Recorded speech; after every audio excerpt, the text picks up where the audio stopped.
तो यहाँ पर भी बच्चों यही लिखा हुआ है कि जितने प्लेस ऑफ बिजनेस हैं आपके, आपको उतने अलग अलग रजिस्ट्रेशन करवाने होंगे।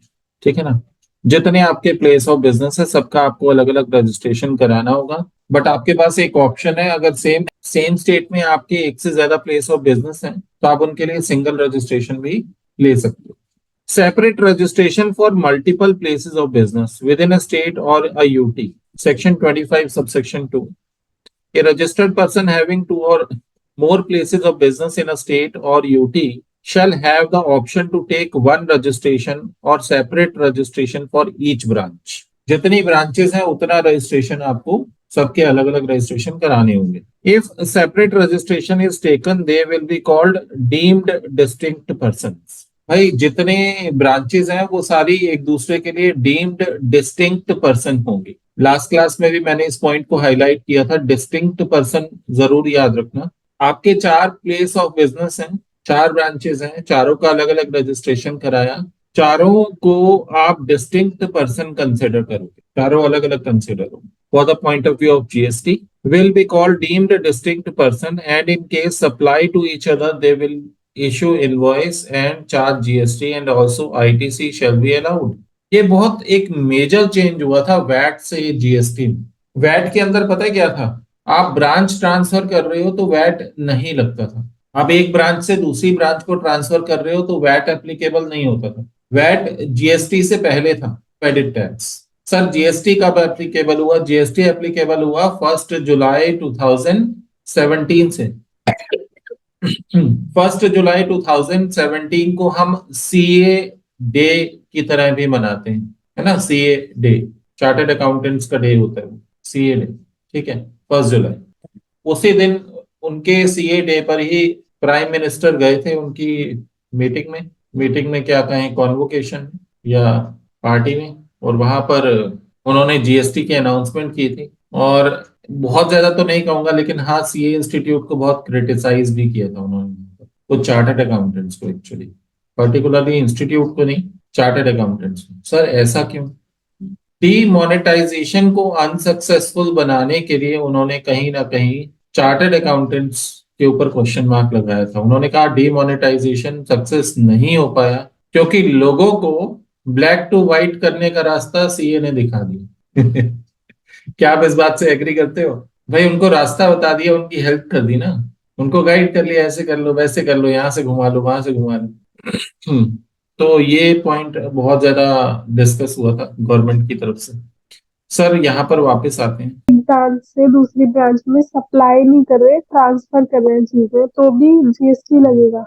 यही बहुत इंपॉर्टेंट पॉइंट है, इसी पे मैं आ रहा हूँ। ये तो स्टॉक ट्रांसफर हुआ ना, ये सेल थोड़ा ही है, ये सेल तो नहीं है। आप अपनी एक ब्रांच से दूसरी ब्रांच में भेज रहे हो, दिस इज स्टॉक ट्रांसफर। 2003 में वैट एप्लीकेबल हुआ था और 2017 में उसे बाय बाय बोल दिया, वैल्यू एडेड टैक्स को। 2003 में एप्लीकेबल हुआ था। Haryana was the first state जिसने जीएसटी वो वैट को अपने यहाँ अडॉप्ट किया था। सबसे पहले हरियाणा में एप्लीकेबल हुआ था 2003 में वैट। और बाय बाय कब का वैट को, वैल्यू एडेड टैक्स को? 2017। 17। भाई वैट के अंदर तो वैल्यू एडेड टैक्स में तो अगर आप देखोगे में तो ब्रांच ट्रांसफर के ऊपर कोई टैक्स नहीं था, क्योंकि वैट लगता था सेल के ऊपर और जीएसटी लगता है सप्लाई के ऊपर। वैट लगता था सेल के ऊपर और जीएसटी किस पर लगता है? सप्लाई पे। बच्चों जीएसटी सप्लाई पे लगता है and supply includes stock transfer also. Supply में आपका स्टॉक ट्रांसफर भी आता है। एक मिनट जरा रुको। तो stock transfer is liable to GST. Done. Stock transfer is liable to GST. यहां पर एक चीज याद देना, क्या लिखा है? A registered person having 2 or more place of business in a state or UT shall have the option to take one registration। भाई अगर सेम स्टेट में या सेम यूटी में आपके एक से ज्यादा प्लेस ऑफ बिजनेस है तो उस स्टेट में, जैसे हरियाणा में आपके 2 प्लेस ऑफ बिजनेस है, फरीदाबाद एंड गुरुग्राम, आप चाहो तो दोनों का सिंगल रजिस्ट्रेशन करा लो, दोनों का चाहो अलग अलग करा लो, ऑप्शन है आपके पास। दिल्ली का आपको अलग से ही करवाना पड़ेगा क्योंकि स्टेट चेंज होगी। अब पता चला यहां से मध्य प्रदेश में भी आपने 2 ब्रांचेस खोली हुई, तो मध्य प्रदेश की दोनों ब्रांचेस का सिंगल भी ले सकते हो, स्टेट का सिंगल रजिस्ट्रेशन ले सकते हो, या मध्य प्रदेश की दोनों ब्रांचेस का अलग अलग रजिस्ट्रेशन भी ले सकते हो। कंसेप्ट क्लियर है? सर राजस्थान में 3 ब्रांचेस हैं, उनका क्या करेंगे? भाई राजस्थान की 3 ब्रांचेस का सिंगल रजिस्ट्रेशन ले लो, या फिर तीनों का अलग अलग रजिस्ट्रेशन करा लो। But it is my personal advice, state wise registration कराओ, ब्रांचेस का अलग अलग मत कराओ तो ज्यादा अच्छा। कैसे जीएसटी बचेगा कैसे नहीं बचेगा वो आने वाले टाइम में बताऊंगा जब कैलकुलेशंस देखेंगे, ठीक है ना। ब्रांच वाइज अलग अलग ना करा के स्टेट वाइज रजिस्ट्रेशन करा लो, ज्यादा बेटर।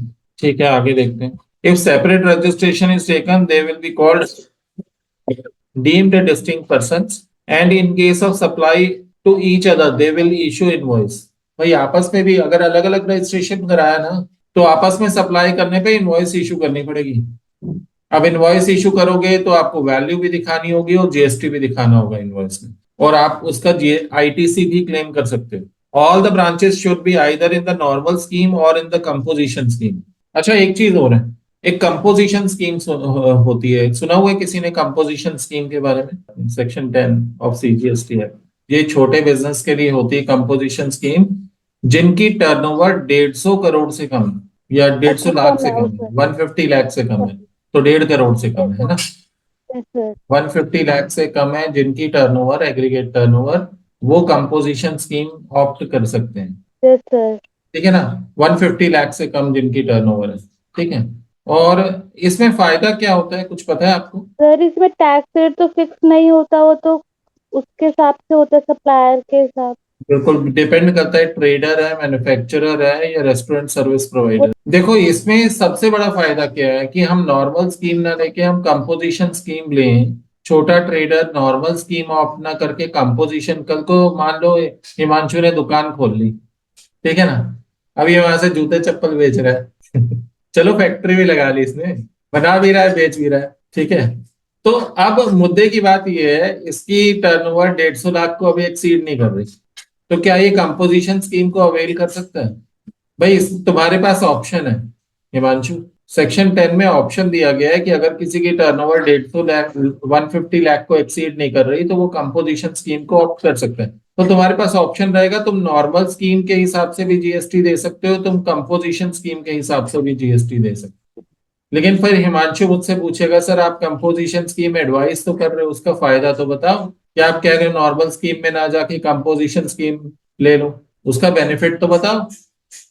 तो मैंने हिमांशु को बताया, मैंने कहा हिमांशु वैसे तुम्हारा जीएसटी का रेट बनता है 28%, और तुम अगर कंपोजिशन स्कीम लेते हो तो तुम जीएसटी चार्ज कर पाओगे 5%, तो 28% ज्यादा जीएसटी है, तुम कस्टमर से ज्यादा जीएसटी लोगे, प्रोडक्ट की कॉस्ट बढ़ेगी, तो तुमने अपनी जेब में तो रखना नहीं है, तुम कस्टमर से चार्ज करके गवर्नमेंट को डिपॉजिट कराओगे 28%, तुम्हारा प्रोडक्ट प्रोडक्ट महंगा हो जाएगा। उससे बढ़िया कंपोजिशन स्कीम लो, 5% जीएसटी लगेगा, कस्टमर से 5% चार्ज करके गवर्नमेंट को डिपॉजिट कराओगे, प्रोडक्ट सस्ता होगा। भाई 28%, 1/4 वैल्यू बढ़ जाती है, लगभग 25% 1/4 होते हैं ना, 200 रुपए में 50 रुपए बढ़ जाते हैं, लगभग इससे ज्यादा ही है ना। तो अगर तुम्हारा जीएसटी तुम 28% की जगह कस्टमर से 5% चार्ज करके जमा कराओगे, डिपॉजिट कराओगे, तो प्रोडक्ट तुम्हारा सस्ता हो जाएगा, तुम्हारा प्रोडक्ट कंपिटिटिव हो जाएगा मार्केट में, बड़ी ऑर्गेनाइजेशन से तुम्हें चेज करने में आसानी होगी। वो 28% जीएसटी लगा रहे होंगे, तुम 5% लगा रहे हो, तुम्हारा प्रोडक्ट कंपिटिटिव होगा मार्केट में। तो लेनी है कंपोजिशन स्कीम या नहीं लेनी है हिमांशु? तो लेनी है, बेनिफिट होगा तो। सर फायदे तो बता दिए, नुकसान भी बता दूं ये भी बताओ। सर फायदे तो बता दिए, नुकसान भी बता। आईटीसी नहीं मिलेगा, इनपुट टैक्स क्रेडिट नहीं मिलेगा अगर कंपोजिशन स्कीम ले ली तो। मतलब वो जो तुम रबड़ खरीद के जूते बना रहे हो ना चप्पल बना रहे हो, उस पर जो तुम जीएसटी दे रहे हो, उसको तुम 5% जीएसटी जो तुम चार्ज कर रहे हो उसमें से माइनस नहीं कर पाओगे, उसका सेट ऑफ नहीं ले पाओगे। सर ऐसा भी कुछ होता है? चलो मैं तुम्हें नॉर्मल स्कीम बताता हूँ, नॉर्मल स्कीम में क्या होता है, तुमने 28% कस्टमर से चार्ज किया, उसमें से जो तुमने रबड़ या फिर जो भी मटेरियल यूज किया उस पर जो जीएसटी पे किया वो माइनस करते हो। 28% जो तुमने हाँ। कस्टमर से कलेक्ट किया उसमें से तुमने जो ऑलरेडी जीएसटी पे कर चुके हो रॉ मटेरियल पे, वो माइनस करते हो, रिमेनिंग जीएसटी तुम्हें गवर्नमेंट को डिपॉजिट कराना होता है, तो तुम अपनी परचेज के जीएसटी का सेट ऑफ ले लेते हो, उसे बोलते हैं आईटीसी। सेल के जीएसटी में से परचेज के जीएसटी का क्या ले लेते हो, सेट ऑफ। कस्टमर से जो जीएसटी कलेक्ट कर रहे हो उसमें से परचेज वाला जीएसटी माइनस करते हो। सर ऐसे प्रैक्टिकल्स होंगे, बिल्कुल अभी कराऊंगा आने वाली क्लासेस में। सेल के जीएसटी में से परचेज का जीएसटी माइनस करके रिमेनिंग जीएसटी गवर्नमेंट को डिपॉजिट कराते हैं, उसे आईटीसी बोलते हैं। लेकिन कंपोजिशन स्कीम में तुम परचेज के जीएसटी को माइनस नहीं कर पाओगे। जो 5% कलेक्ट करोगे कस्टमर से, वो पूरा का पूरा तुम्हें डिपॉजिट कराना होगा। ये नुकसान है। तो कंपोजिशन स्कीम में तुम्हें आईटीसी नहीं मिलेगा, इनपुट टैक्स क्रेडिट नहीं मिलेगा। तुम परचेज के जीएसटी को सेल के जीएसटी में से माइनस नहीं कर पाओगे। इसके अलावा जो तुमसे खरीद रहा है वो भी आईटीसी नहीं ले पाएगा। जो तुमसे खरीद रहा है, अगर वो कंज्यूमर ना होकर वो आगे ट्रेडर या वो खुद रिटेलर है, तो वो भी उस पर आईटीसी नहीं ले पाएगा। तो आईटीसी प्रोहिबिटेड हो जाता है, पूरी तरह कैंसिल हो जाता है। किसमें आईटीसी कैंसिल किसमें होता है? कंपोजिशन स्कीम में। तो एक फायदा है तो एक सर नुकसान भी है। पहली लाइन, नॉर्मल स्कीम और कंपोजिशन स्कीम दोनों में ऑप्शन है। आप दोनों में से कोई भी अवेल कर सकते हो। बस कंडीशन क्या है? आपकी टर्नओवर 150 लाख को एक्सीड नहीं करनी चाहिए।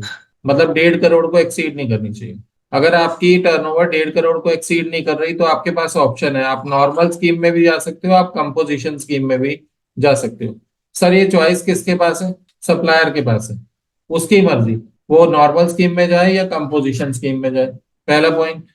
दूसरा पॉइंट, अगर आप कंपोजिशन स्कीम लेते हो तो आपको आईटीसी नहीं मिलेगा। दूसरा पॉइंट, अगर आप कंपोजिशन स्कीम में जाते हो तो आपको इनपुट टैक्स क्रेडिट मतलब आईटीसी नहीं मिलेगा। सर नॉर्मल स्कीम में आईटीसी मिलता है, बिल्कुल मिलता है। सिर्फ कंपोजिशन स्कीम वालों को आईटीसी नहीं मिलता। और ये जो स्कीम्स है ना, ये ईयरली बेसिस पे आपको चूज करनी होती है।